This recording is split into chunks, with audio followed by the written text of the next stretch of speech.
It's a bird. It's a plane. It's T's Multiverse.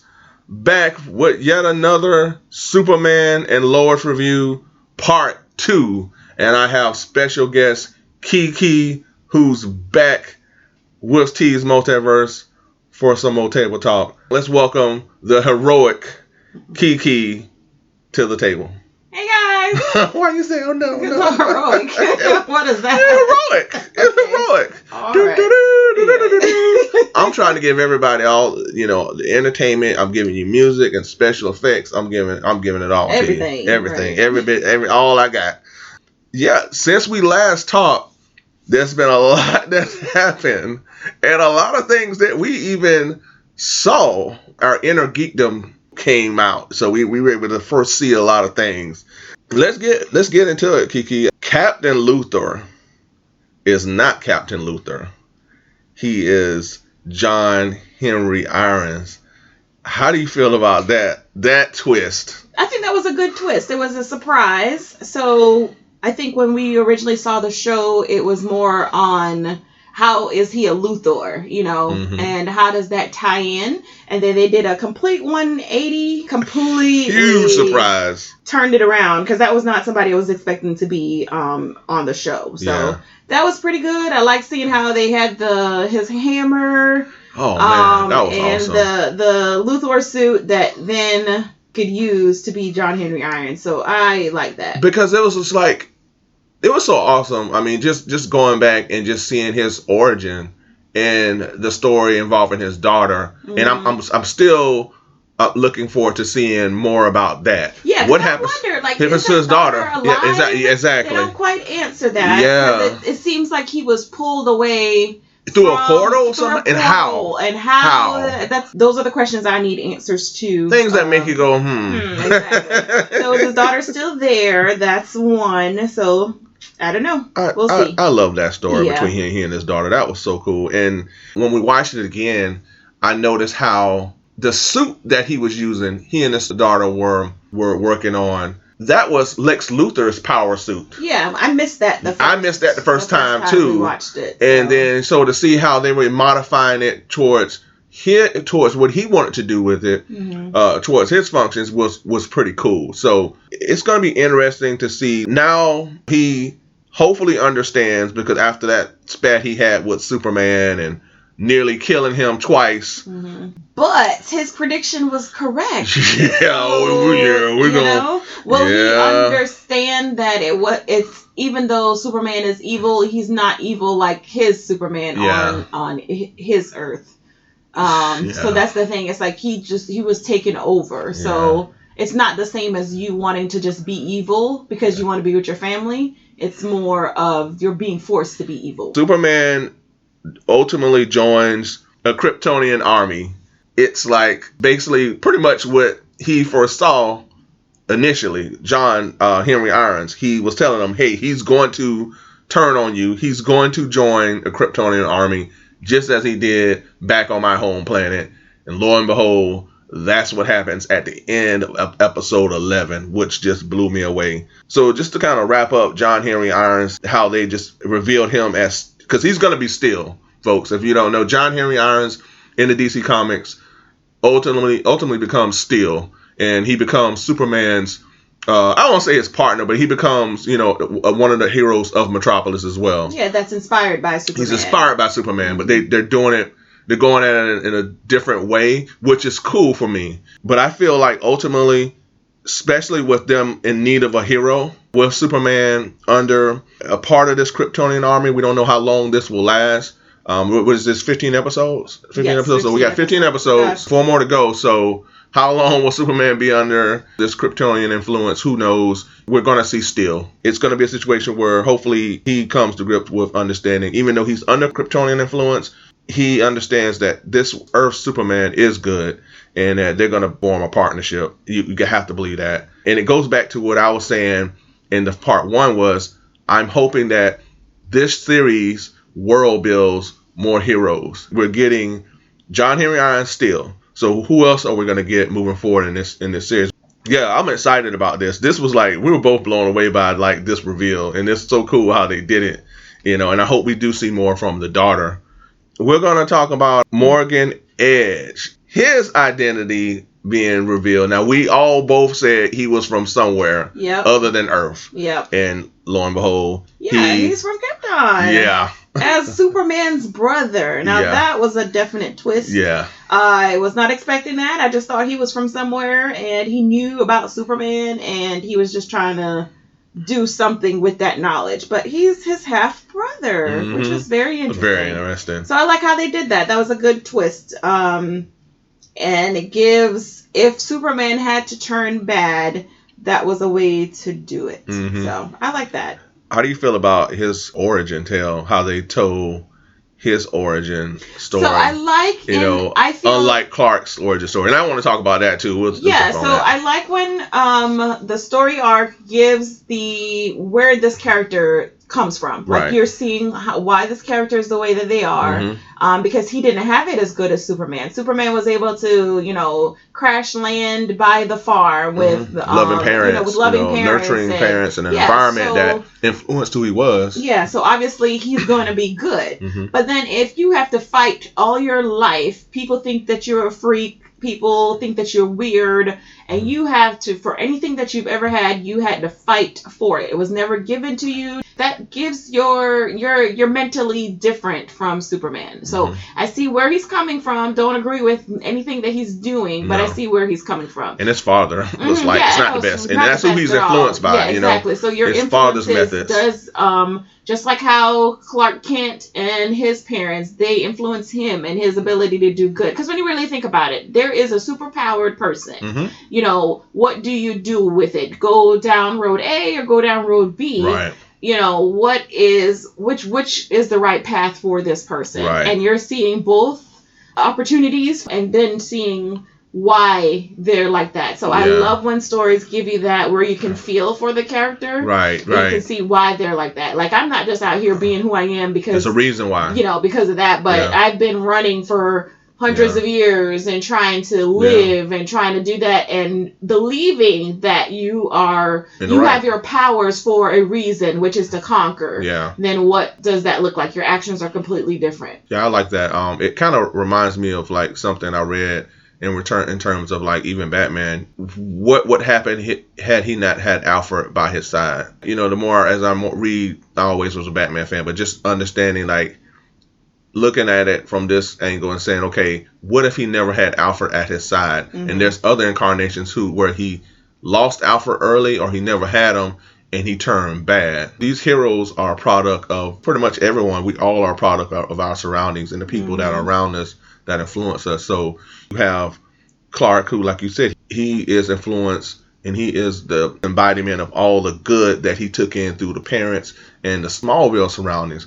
Tal-Rho, he's a product of just a power-hungry father and the need to rule, and he really truly feels like he is in the right.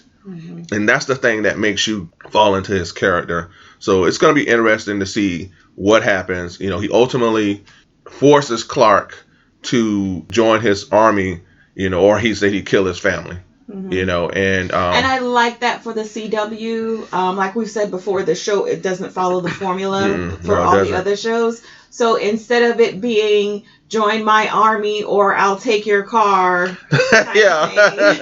it's like, I'm going to hurt your family. And as we've already seen, and the whole premise of the show is about family. It is about family. So here he's going to make that decision, and then kind of like, okay, I'm going to make this decision so that my family can be safe, and hopefully I can come out of it, or hopefully it'll work out, kind of thing. So and Kika, you got to remember, he was depowered.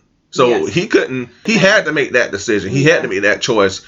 He saved Superman saved Smallville from the army of Kryptonians by emitting an intense ray of heat vision at this device to free everyone who was under Tal-Rho's control. Ultimately, that depowered him. And while he's depowered, Tal-Rho attacked him at the Fortress of Solitude. Then you have a depowered Superman who's unable to protect the world and his family. But with his last bit of energy, he stopped Tal-Rho from incinerating his family by saying, I'll go with you and I will join your army. But Kiki, I think the way he talked, he turned and he said, we don't have enough time or something like that. He mentioned that. I think that was code for we got to go to plan B. Yeah, because I think they have talked about it. They talked about that. Yeah. So they don't show that on screen, which I'm fine with. Yeah. Just so that you can be surprised when the plan comes together in the last 4 episodes. Right. But there was a plan. I feel there was a plan, and a part of that is like, okay, if I have to go, this is what then somebody else needs to try their best to try to come in and help. Yeah. So. We'll see how that plays out. Yeah, it's gonna be interesting. I cannot wait for the series to come back. It's just around the corner, folks. Yes. I cannot wait. July 13th can't come soon enough. Okay, so let's talk a little bit about the boys. What are your thoughts on how everything has evolved with Jonathan and Jordan? As we talked about previously, Jordan powers continue to evolve. He seems like he was developing ice breath, freeze breath. He's got that. He has that, and I'm still waiting on the other one to come through with those powers. I told you he doesn't have power. All right, guys. Watch, I promise you. Season 2. Watch. I'm going to have to come back on here on part 5 or part 6 and to say that dude has power. Folks, tell me in the comments. Tell us in the comments. Do you really feel that that Jonathan has powers or will have powers? Let us know in the comments. Be sure to do that. Also, just a little nugget. If you haven't subscribed to the channel, be sure to do that. Like the video and hit that bell notification if you haven't already. The relationship between him and Sarah, they're setting up something for her to be pissed off again. And I wrote in my notes, she needs to tone it down. She's always mad about everything. She's always mad about everything, but at least they don't go all the way to to where they could go with her. But my thing is, okay, your dad is Superman. You know that you're turning into something, okay? Is it a smart idea to have a girlfriend I just don't feel that's a good idea because at some point... He's a teenager. I know, but at some point you're going to have to explain yourself or the explanation that you have given is not going to be enough. So I personally... There's going to be repercussions. There's going to be repercussions. And I feel like at some point, what she's going to be mad about is going to be the fact that he's been lying to her this whole entire time. And she's already mad at everything. Exactly. I just think she says that's too much on that show. Yeah. So we'll just see how that plays out. I just feel that they just need to come on now. Like you're going through a lot. That's another thing to add to it.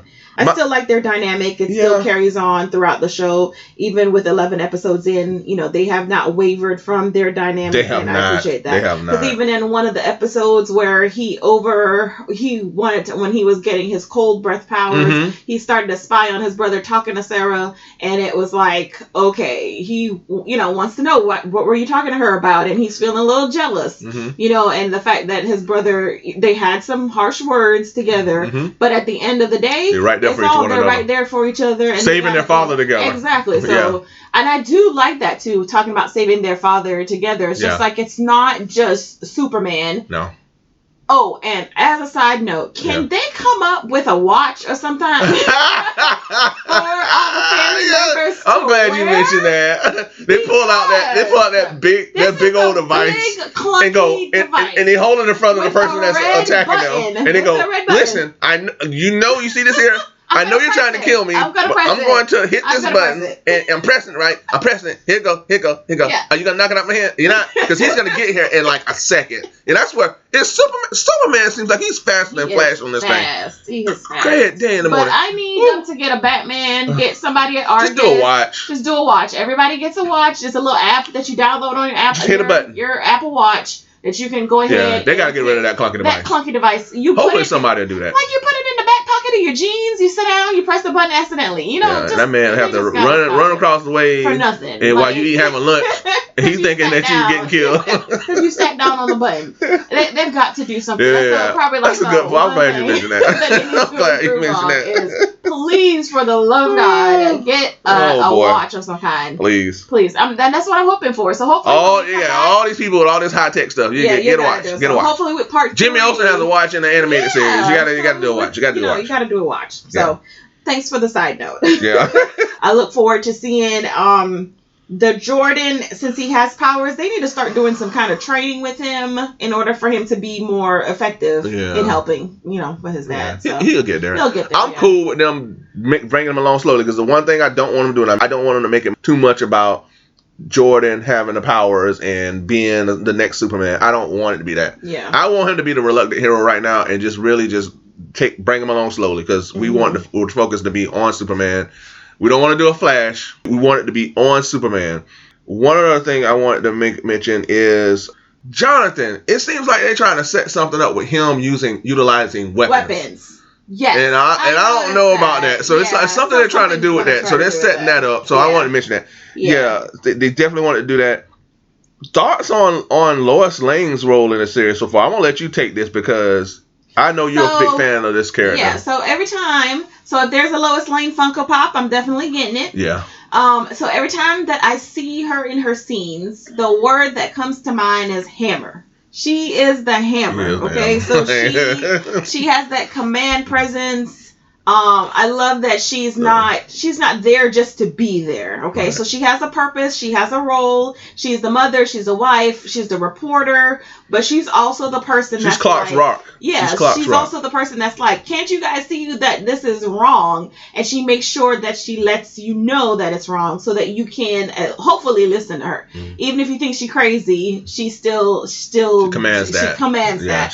So I appreciate that because, CW shows, they don't necessarily do their females in the best light, or if you're there, you're there just to carry a gun that's bigger than you, or you're asking yourself why this person is there. Exactly. But with her character, you're not asking yourself There's why. A purpose. There is a purpose, with her being there. And I like the fact that, okay, Superman has been taken over. She has to be the one to make the phone call. She's not necessarily going to be the one to like strike the final blow to Tal-Rho or anything like that, but she can help in what is the solution to the problem? How can let me pull everybody together so that we can do that. And I like that. She's not the leader of Team Superman. But she's the backbone. But she's the backbone. She's the backbone. She's the backbone. And that's the thing I like with this, because in the relationships, you have two people that are there for another. They're each other's rock. They're each other's source of love and energy. And she brings that to Clark. And no matter how powerful he is in their household, he respects what she brings and he respects her. I just love the respect and admiration that the two have for one another, and how Clark really allows her to be who she is. It's beautiful to see. So I think her character is like so good. It's like a breath of fresh air to see how they treat Lois's character, and how when she's on the screen, there's a purpose, there's a point, there's a reason why. And she's true to what she is in the comics. She's a big time reporter. She's ultimately becomes a mother, but she's Clark's backbone. She's his rock. And, no matter how powerful she is his heart. And that shines through in this series. They're a team, and you see that. And when she says something in the house, it's okay. Yeah. Everybody respects that, and Clark respects that. No matter how powerful he is, he's big enough to step aside and say, "Yeah, I respect and I trust in my wife. I believe in her." And then she does it too for him. But I just love that. I love how they utilize her in a CW that has so many awful characters. It's just so awesome to see what they do for her. I want to touch upon this thoughts on Lois's father and his use of kryptonite. Can y'all stop acting like it's just an awful thing to have a contingency plan for a guy who can incinerate a whole army? Thank you. Like, I hope they get rid of that story arc. They did that in Supergirl when Superman appeared, and they were like acting like it was like the worst thing in the world to have kryptonite to stop a guy that can lift a building without breaking a sweat. So I just wanted to mention that, because it's just like I just didn't understand. That's the one thing I didn't understand that they were so mad about. I get it. So I get it. Superman, I'm vulnerable to kryptonite. I would feel away if you had a whole warehouse full of kryptonite. But at the same time, you get taken over. Every week. Case in point, episode 11. Every week. You get taken over. So if you are telling me that I should not be concerned or have a plan in case you should go rogue. Thank you. That and then I should only wait until you go rogue in order for me to try to come up with some reason. Well, we got to go to another, figure out a way to go to another dimension to find. I got time for that. By the time you're dead. Thank you. So they just gotta stop it. I understand. Don't have kryptonite because people that want to harm me might try to break into it. But it is what it is. It's just like you got to have some kind of something. That. Because now, okay, your kryptonite weapons helps. Lois stopped crying after her dad saved her from the Kryptonians who were taking over. He had to use that against the Kryptonians. Okay, or they were going to die. One. And I understand it's the same kryptonite that weakened you, but still, we're not going to go there. But now that you've been taken over, they have to call, hey, General Sam Elaine, we need those kryptonite weapons so we can see what we can do. Hey, John Henry Irons, we need your expertise now. Exactly. So now you got to kind of, all the things that you didn't want, you have to utilize that in order to save the world from yourself. So it's needed. And I guess they created that for people to have that conversation. It's like kind of how the MCU did the whole Civil War. You had different, opinions and opposing sides to things. And then this one here, it's like, you see, Lois is like, I want to protect my family. How could you have this? But on his end, it's like he is a soldier. Mm-hmm. And as a soldier, you prepare for the worst. Yeah. You prepare for whatever the battle brings. Mm-hmm. So they have to be ready for that. They have to have that. That's why I love how Batman, he has a contingency plan for each and every Justice League member. If they go rogue, he can take them out. Yeah. So, all right. I want to just touch upon John Deagle. And I want to say this. What this guy has done, David Ramsey, what he's done to the Deagle character throughout the Arrowverse has been nothing short of just spectacular. He is the heart, and he is the heart and soul of the Arrowverse, and I cannot wait to see him in episode 12 and what he brings to the table. But I love this character, and he deserves his own series. For a man that can make at least a scene of Batwoman watchable, I actually watched the scene and enjoyed a scene from Batwoman with him in it, and it was like the best. Watch Flash. He was in the best Flash episode last week. Hands down, the best Flash episode I've ever seen in years. And Deagle was in it, and I cannot wait to see what they do. Folks, he's going to be Green Lantern, and they're keep preluding to that. He received the ring at the end of Arrow, last episode of Arrow, and there's something happening with him. He's having these headaches. As I told Kiki, I think it's the Guardians. They're calling out to him. He experienced that in the latest Flash episode. So I don't know, and it goes back to what we were talking about, if this is on the same Earth. But again, this is the multiverse, so he could be John Deagle with the ring, or he could be dealing with the same thing, but it could be a different Earth. Who knows? But so Kiki, what are your thoughts on that? So as much as I would like to see John Deagle on Superman and Lois, I ain't got no say so because he's on there next time. Yeah, he on there. He ain't got to be on there. My only concern is that if it's the same one that was on Flash last week, I'm going to have a problem. Oh, no, why? That means Supergirl with the pants. No. I don't want her to be in the universe. So I think it goes back to what I was saying, is that even though he'll show up on there and he might have the ring, it doesn't necessarily mean that's the same. But if you hopping in from one show to another show, it has to be the same person that's hopping in from one show to another show.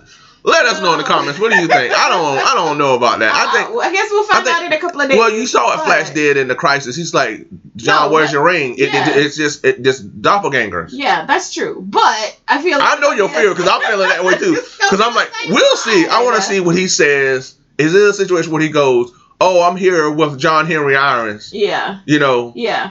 Or, I just don't know. I don't know. I just honestly, folks, this is not on the same Earth as the Batgirl and Supergirl. I just don't think it is. I completely agree with that, and I want it to stay that way. So what do you want him not to have the ring? No, so any inkling that it's a possibility that it could not be, or it could be the same Earth, I'm going to have a problem with it. But as long as the storyline doesn't change, it's fine. I feel it's going to be the same John Diggle as the one that was in Arrow. And how do you explain I love his character. Not having Supergirl and everything else? That guy is, But we'll see. Wow. So far, they have handled everything properly. They have. So I have faith. I got faith. They will handle this one properly, too. I got faith. But we'll see. Yeah, I want to end with the way that guy carries himself is just amazing. I just love what he continues to do with this character. He continues to shine. Do you think he's going to get his series? You think he's going to get Green Lantern? I'm hoping that they. Because I think they're going to do it. I think they're doing it. But then again, HBO Max is going to have the Green Lantern show. They need to just. But at the same time, I'm thinking there's a reason why they have him hopping from one show to the other show. So it's so good, and it's like you see them. Now I know you have your reservations about them bringing them through all this pain, causing them these headaches. Yeah, like you're forcing them. If I say no, maybe because I don't know if did he reject the Guardians or what? If he rejected the ring and say he doesn't want any part of it, why are they still bothering this man? Like, can they go find somebody else? Like, why are they bothering him? Go find Oliver. How about that? Go find Oliver's the Spectre. Oliver's gone. He can be anything. He's Batman. He's Oliver Queen. He's the Spectre. Why not be a Green Lantern? Yeah, why be Green Lantern? I can't wait to see this. This guy deserves. He's for too long. He's been the guy. I won't say sidekick, but he's been really the heart and soul of the Arrowverse. And like I said, I respect the heck out of that guy in terms of how he carries himself, how positive he is throughout. You know, the voice of reason, the voice of encouragement throughout the Arrowverse. And it's time Deagle gets his own series. I don't know what they're going to be doing at HBO Max Green Lantern series. They say it's going to be the same writers for Lois and Superman. Who knows? But I feel like if they have any sense about them, they will give this guy his series, because what I saw in that the last Flash episode. Maybe they put him on the HBO Max show because his real, like, what was it on? Arrow? Well, they don't. They say they're not going to have Jon Stewart or Hal Jordan. It's going to be basically Guy Gardner, and they're going to have my guy Alan Scott. I love Alan Scott. We'll see what happens. Even though, like I said, even if he shows up with the ring, I feel like, it's okay. Yeah, it's okay. Episode 12 is going to be absolutely amazing. All right, so we got John Henry Irons, Deagle. They're going to be coming back for episode 12. And we have Evil Superman coming up. Anything else that you're expecting to see from episode 12, or what did you like to see, Kiki, from episode 12? I'm just interested to see how long. Is it going to be the full 4 episodes? Like, this is where we're at for the rest of the season.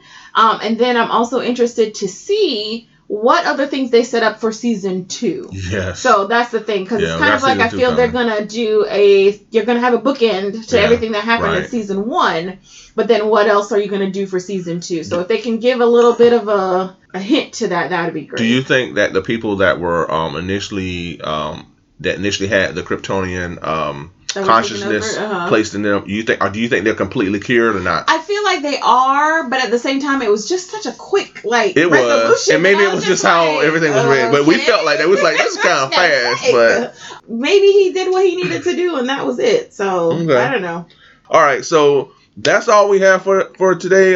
Kiki, thank you so much for joining me.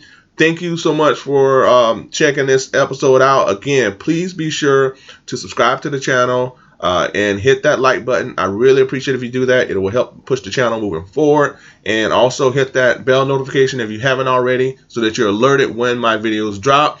Again, thank you, Kiki. Thank you, everyone, for tuning in. And until next time, be good to one another. Be safe. Stay tuned. And up, and away. Bye for now.